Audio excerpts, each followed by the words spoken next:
All right, welcome back. So if you remember, we were actually treating issues in KNN. And I said there are two practical issues arises when dealing with KNN. Two practical issues are what? One, what are the two practical issues? One is what? Cost of dimensionality.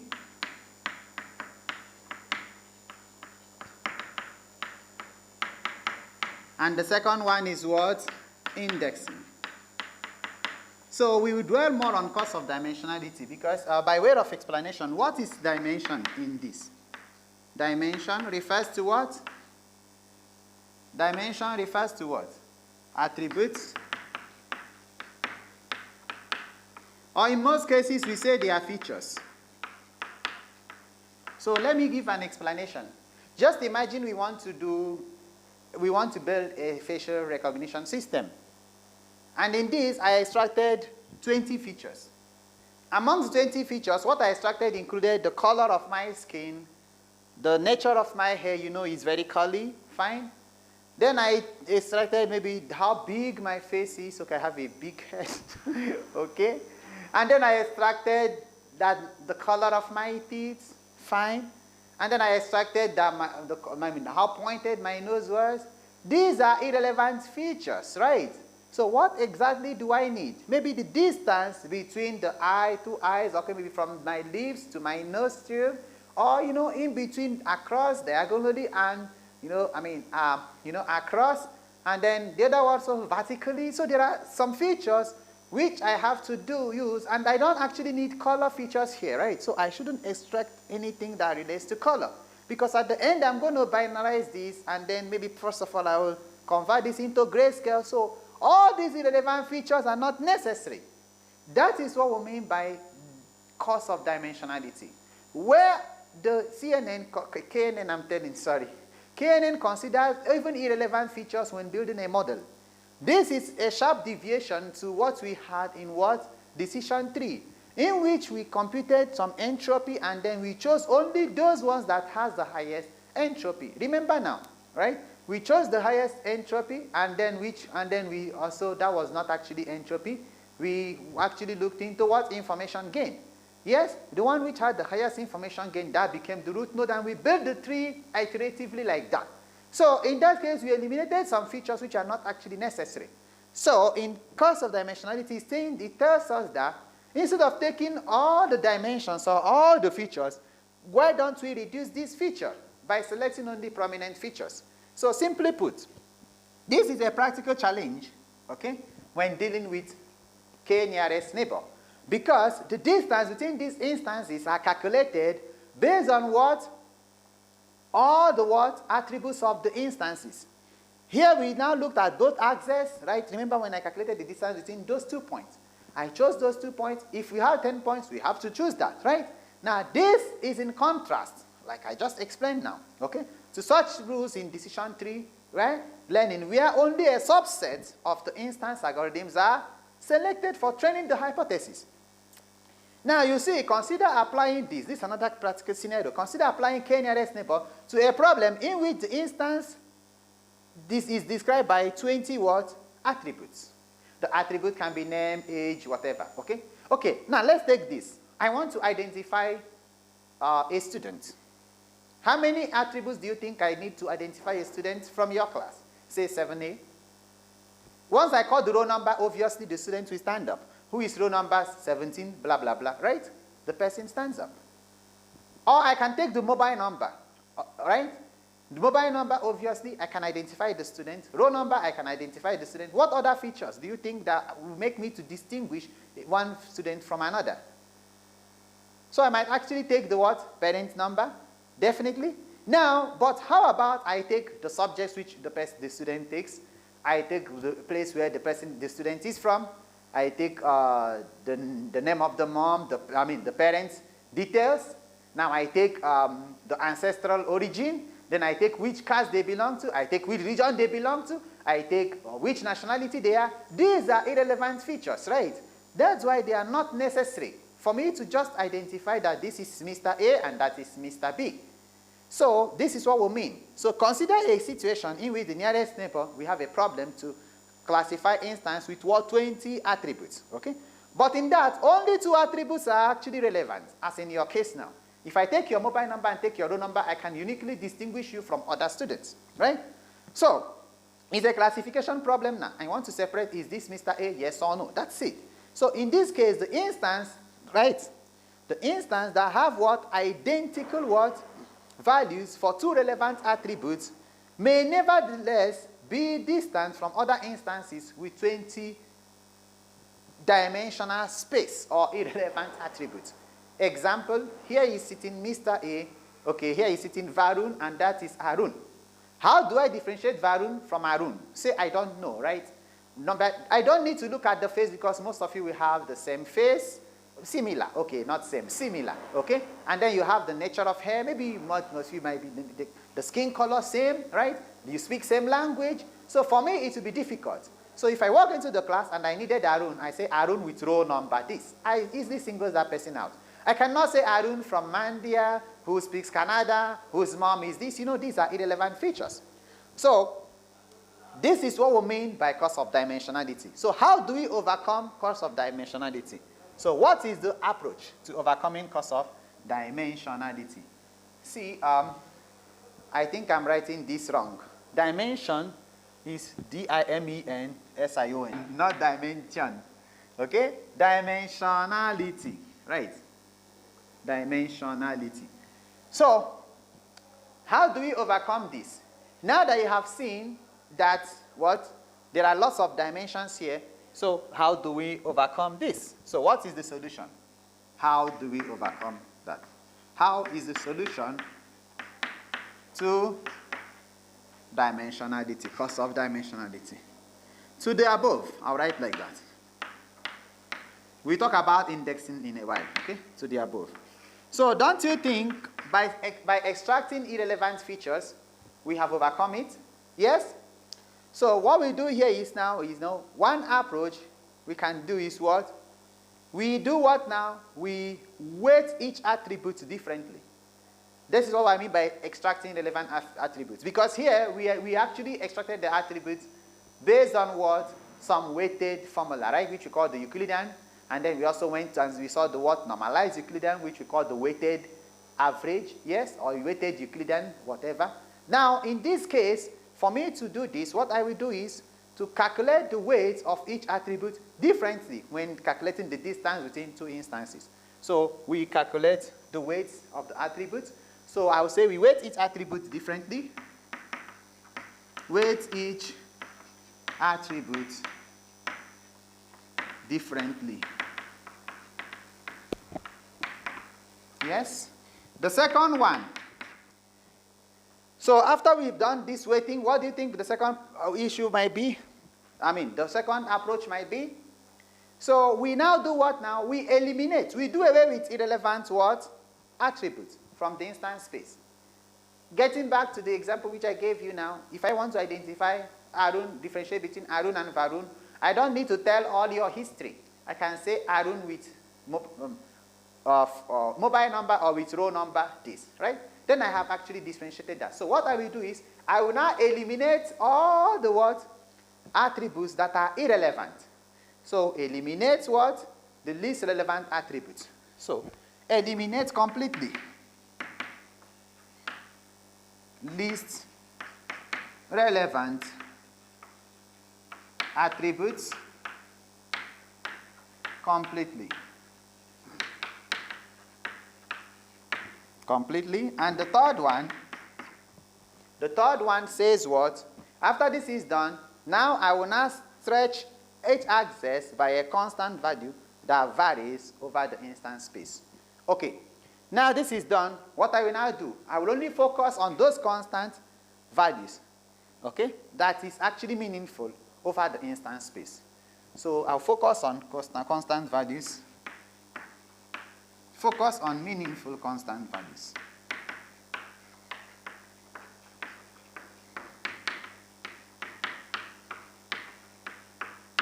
Right. So this is done. Now let's look at indexing. And indexing, as you already know, in your DBMS, enables fast retrieval of what? Records in a database. So when I talk of indexing, it is an English word, right?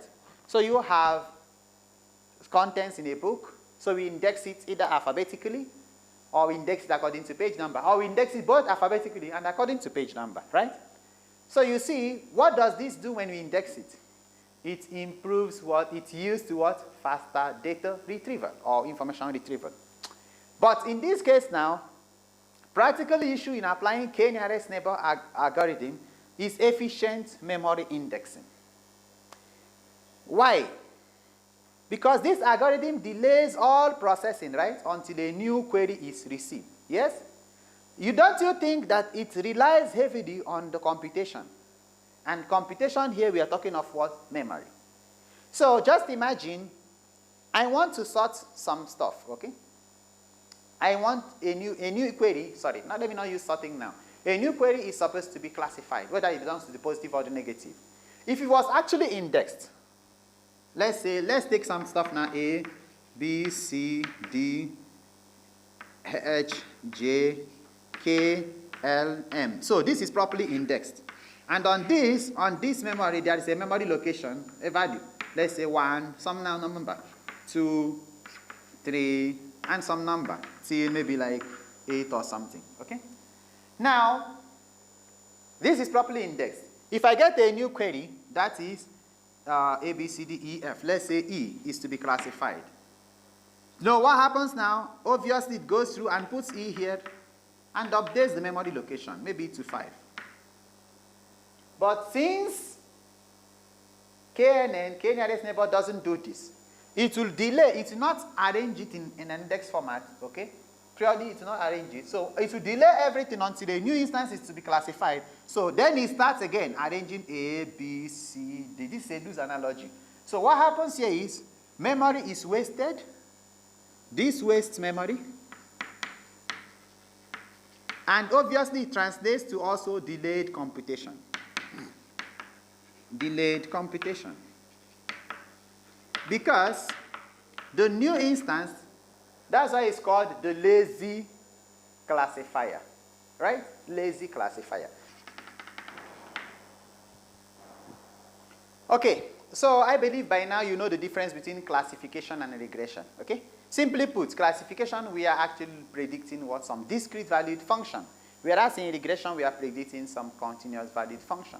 So I'm using predicting, okay, fine. Classification is purely based on putting it into classes. Does this belong to class A? Yes. Class B? Yes. Or class C. But regression is when we look into what? Continuous valued function. Example, predicting the weather or forecasting the weather, forecasting the financial stock market, predicting the price of a commodity and some stuff. Now, local means what? What does local mean? See, when we say local, the keyword local means the function is approximated based on the data that is what? Near the query point. So you say, I'm a localite. What are you actually saying? You are a Mysorean, right? So you belong to this place. Now, someone from the North Indian might feel awkward, especially those from the Northeast. They say they don't speak the language, they speak a different language, so they are not local. Okay, so what do you mean by local now? Local, you are referring to functions that are very close, right? So you are close to this. Maybe your mom hails from Mysore, your dad hails from this, or you are based in Karnataka, born and bred in Karnataka, irrespective of the city which you are from. So when you hear of the keyword locally weighted regression, what it's telling you is that it is local because the function is approximated based on what data that is near the point. Now, that is local. How about weight? Weight because the contribution of each training example is weighted by the distance from the query point. How about regression? It's a term which we use mostly to predict problems involving real valued functions. So let's put this together.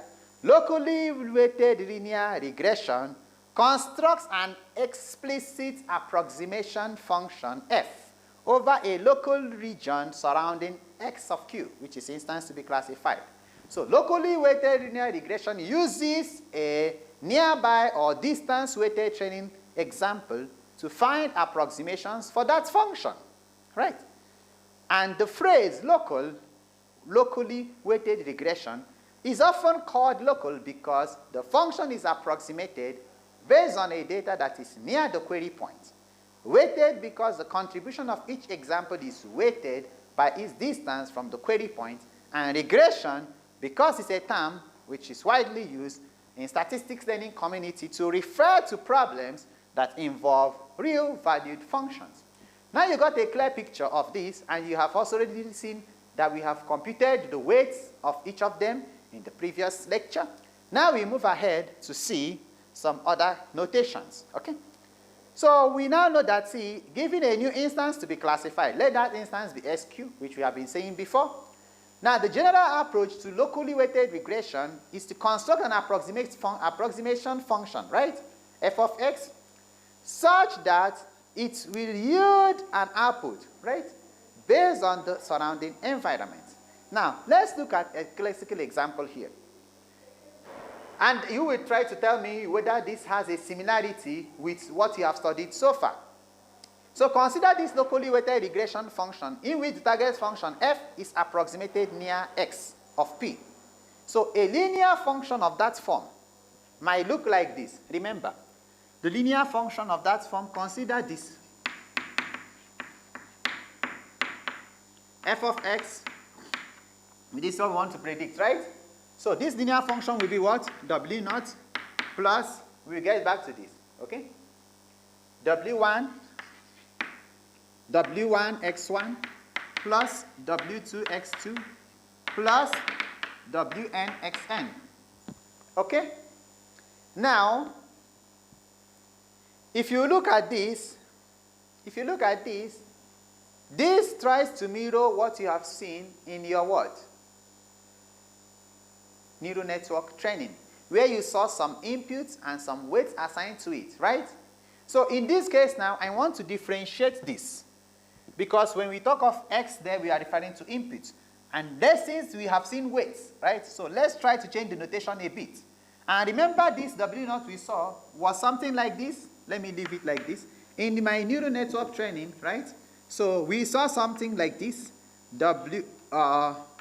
F of whatever, which we can call y, f of x, y, is equal to, we saw W1 x1 plus W2 x2 plus Wn xn. But in between, before this, we added some bias, right? So if I took, let me take an example of a neural network that had two inputs, two hidden layers, and one output. So if I move from here to there and there to there, so what I saw was something like this. So these are my inputs. So in this case, I will stop here. Yes? Because I have W1, W2, right? Right? Then in between is not over. I need to include W3, W4. And then I have biases. So if I introduce bias from here, this I call my B1. I introduce another bias from there, which I call my B2. So I will have this bias, right? So this bias might be a loose analogy to this constant weight, yes? And then you had other stuff. So to avoid confusion, let's change the notation a bit. Since weighted is there, we now change this to A1 and A2. It doesn't matter which alphabet, which letter we use. So this is A1, and that is what? A2. Now, we have to define the notations, okay? So we now say, like, let this A of what? A1 of x denote the value of the ith attribute of that instance x. So we have to define now where A1, right, of x. So that means I need something which is missing now. A1 of x and this A2 of x, sorry, and this AN of x. Yes? And that made sense. Yes? So this denotes where this equal what? The ith attribute of the instance x. The ith. This is just a number. The ith attribute of instance x. That's cool. Now, the error criterion,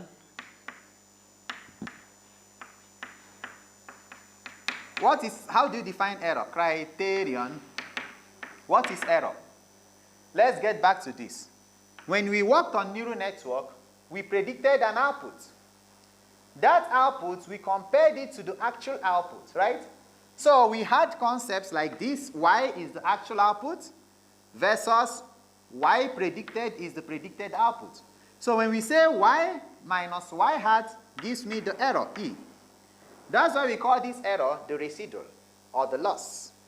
Now, this error criterion, right, we computed it by using this formula.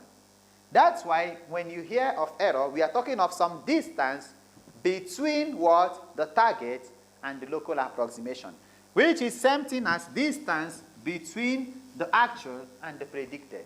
And how do you calculate this in locally weighted regression? That's what we are talking about. So you do two things.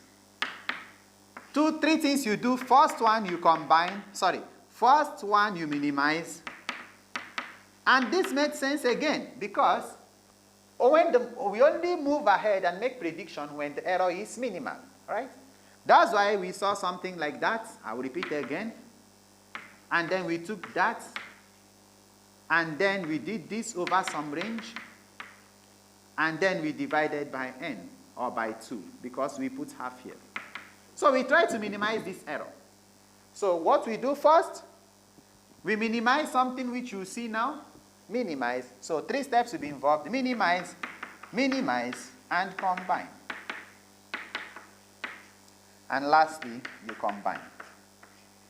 So what are we going to minimize and what are we going to combine? We see that now. So first one, we minimize the square error over just the k nearest neighbor. We minimize the squared error over k neighbors. Have seen minus f of x predicted, no, right? So this is actual minus predicted. Again, we are squaring this.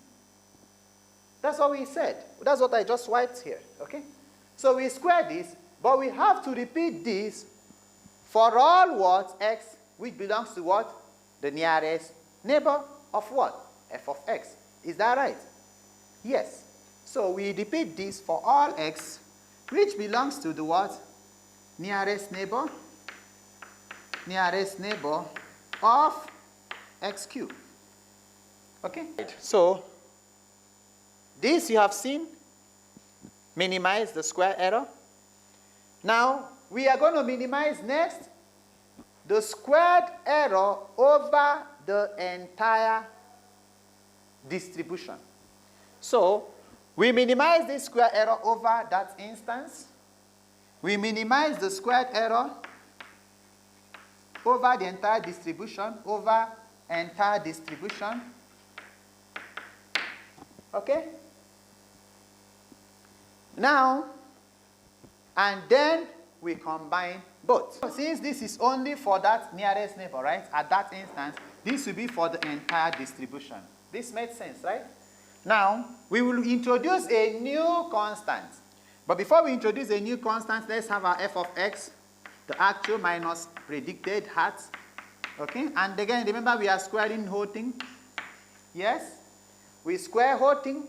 Now we introduce this constant called k.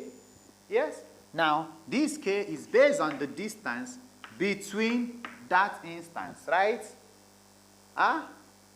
That instance with other instances. That means x cubed instance at that point with other instances, right? This is what we have. Now, the step 3 says you combine.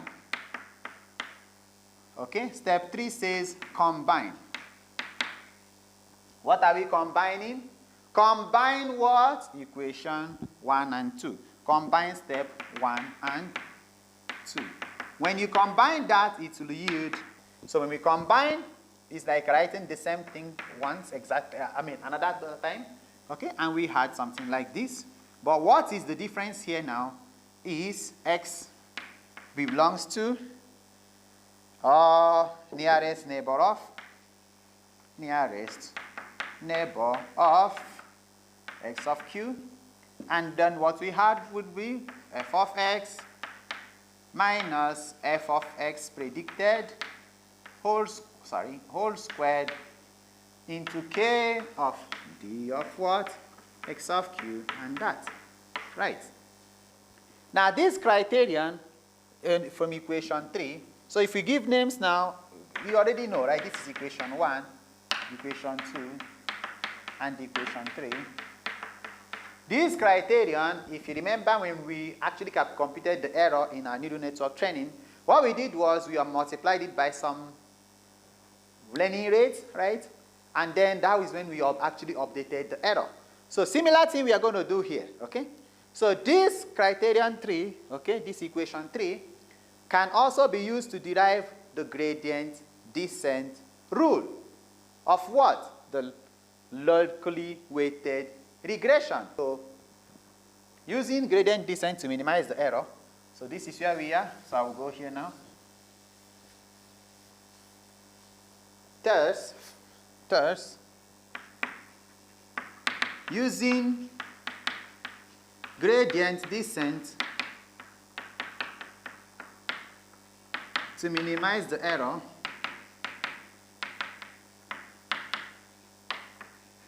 comma, we have, what do we have? We have what? Remember in gradient descent we are computing partial derivatives, right? So when we compute partial derivative, we introduce this delta function, right? Change in what? Wj, we call it Wj or whatever. It's going to be what? Eta, right? So this is eta. So I will define that. Eta is our learning rate. Remember, this will only hold true provided that x still belongs to the nearest neighbor of xq. Okay? So of what now? K into what? D of xq, comma x here. Then we have f of x of minus what? Minus what? Minus f of x predicted. Into what now? This is not complete. Into what now? Some constant value, right? That is aj into aj of what? X. Now, did you notice something? That the square has disappeared from here. Did you notice that? The square has disappeared from here, right? Now, where did this square go? Where did it go? Notice when we computed the partial derivatives, this came down and multiplied this. So we had that square. This square jumped and multiplied. It's not jumped, okay? So it became 2 into 1 by 2, right? And that disappeared. So that was why when we updated this now, the square goes off. And this is same thing also we saw when we updated our neural network. And when we updated our, when we did this, this was what we saw when we actually did same thing in neural network training.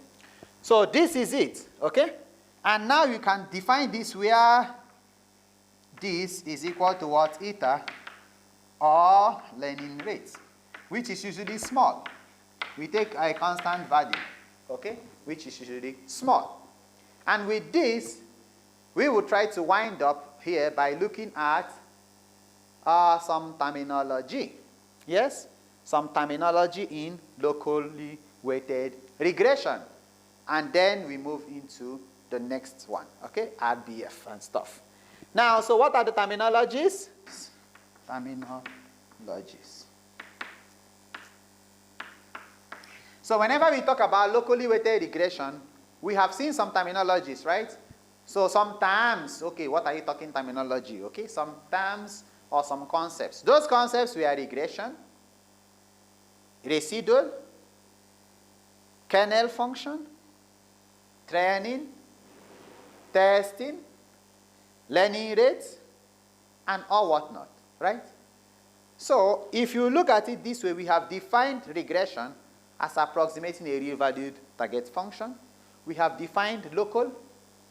We have defined weighted.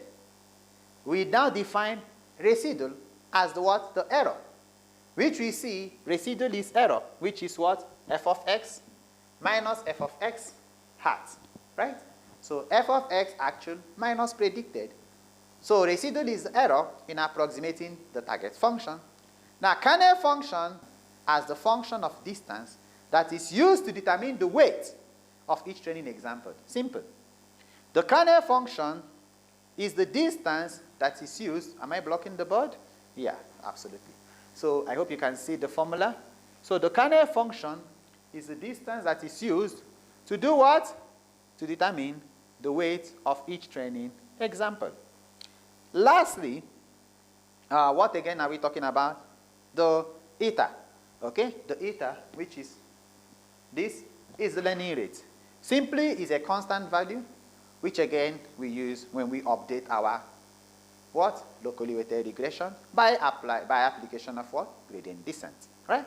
And with this, we try to summarize what we have seen so far. So, from the previous videos, we tried looking into KNN, trying to look at the declared distinction between KNN and what? K-means, yes? After we did that, we moved into what? The practical use cases of KNN, right? And then we saw the algorithm, okay? How you train KNN model, yes? And then we looked into the Voronoi diagram, which we call the instance space diagram, kind of a polyhedral or whatever, okay?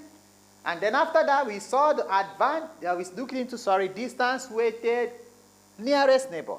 Why do we have to use the distance weighted nearest neighbor, okay, in calculation and computing the approximate values? Why not the nearest neighbor distance matrices? So prior to that, we investigated the possibility of what? Computing the distance between 2 points in a two-dimensional plane by taking simple example and computing what? Using what? The Euclidean distance. Then after that, we saw now that most cases we want to minimize this error and get to convergence faster. Hence, we needed what? The weighted nearest neighbor. After that, we looked at what? The advantages and disadvantages of using that nearest neighbor, and we investigated the practical issues of k-nearest neighbor, which we saw the cost of dimensionality as one, and we saw indexing as another. And then we looked into what? Your training algorithms, possibly investigating what? The locally weighted regression. And we have seen the formula, right? And we also saw the gradient descent to minimize this error. And that led us to concluding by looking at some terminologies, which we have seen already, sometimes associated with this locally weighted regression. So we continue with RBF, which we call radial basics function. Okay? See you in the next video.